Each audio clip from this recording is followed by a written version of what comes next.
You walked into the ice cream shop, you wanted chocolate, and they're all out. You believed that you deserved that promotion or the bonus.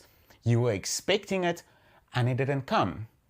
You had a picture of how an important interaction or conversation would go, and it didn't turn out that way.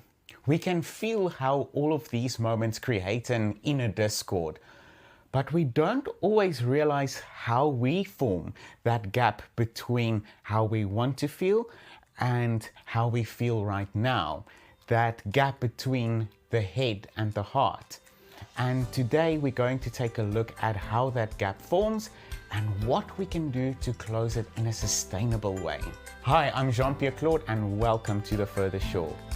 Here we learn together to embody peace, joy, and love.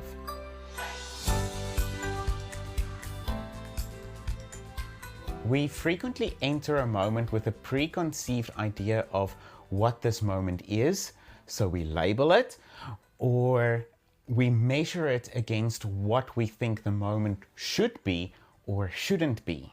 And what happens the moment that you compare what is against what we think should or shouldn't be?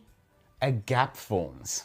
We basically say that this moment doesn't live up to our expectations, and in doing so, we either discount the moment or we resist what is right now. Okay, so let's go back to the ice cream shop. I really wanted the chocolate ice cream and they're all out. Depending on how tightly I hold on to the idea that I really need this chocolate ice cream to have a good afternoon, it can play out very differently in the moments that follow. On one end of the spectrum, I'm in full acceptance of the fact that I don't have chocolate ice cream this afternoon. I might even ask them what other flavors they have. I can start a conversation with a person next to me. I might even discover a new flavor that I really like. Or on the other end of the spectrum, I might be very disappointed that there isn't chocolate ice cream. It's ruining my afternoon. I stand there in anger. I'm snappy with the cashier. It really cast a shadow over the rest of the afternoon that day. The difference here sits in how tightly I held onto the idea that I needed chocolate ice cream to be happy that afternoon. And of course, the tighter I hold onto it, the more firm the picture is that I held up in my mind to measure this moment against, the bigger the gap became and the more difficult it was to still have a good afternoon. The disappointment, the anger, the annoyance didn't make the chocolate appear all of a sudden.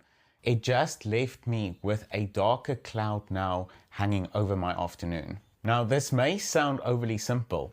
Who cares about chocolate ice cream that much anyway? But we come across this principle in so many other areas of our lives. We may encounter it while we are waiting in a queue at our favorite restaurant.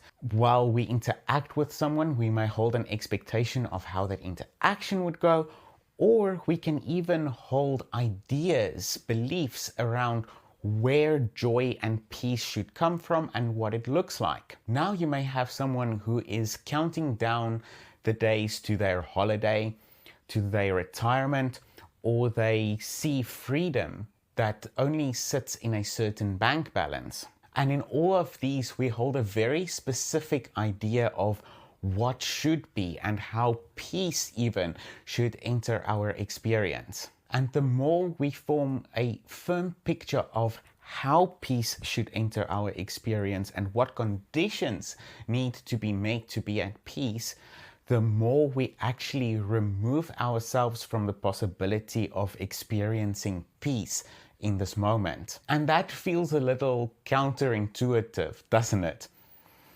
Because the very thing that we are trying to embody is peace and joy, and we look at ways to bring that into our experience, but the more narrowly you define the ways in which it can enter your experience, the more difficult it becomes to actually embody peace, joy, and love in this moment. But there's more to it than this preformed idea keeping us away from our inner peace.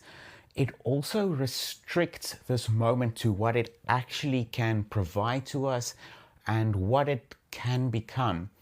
We take away the ability, the opportunity for this present moment or a circumstance to present wonder to us. When we stop measuring this moment against what should be, if we stop labeling it as we enter it, something interesting happens. The moment opens up to actually breathe. Now the moment can present something that it didn't previously. You might start a conversation with someone interesting next to you. You may discover a new flavor that you wouldn't have otherwise. But if we hold so tightly onto how we define this moment with our preconceived idea of it, we never allow these things to actually present themselves in our experience.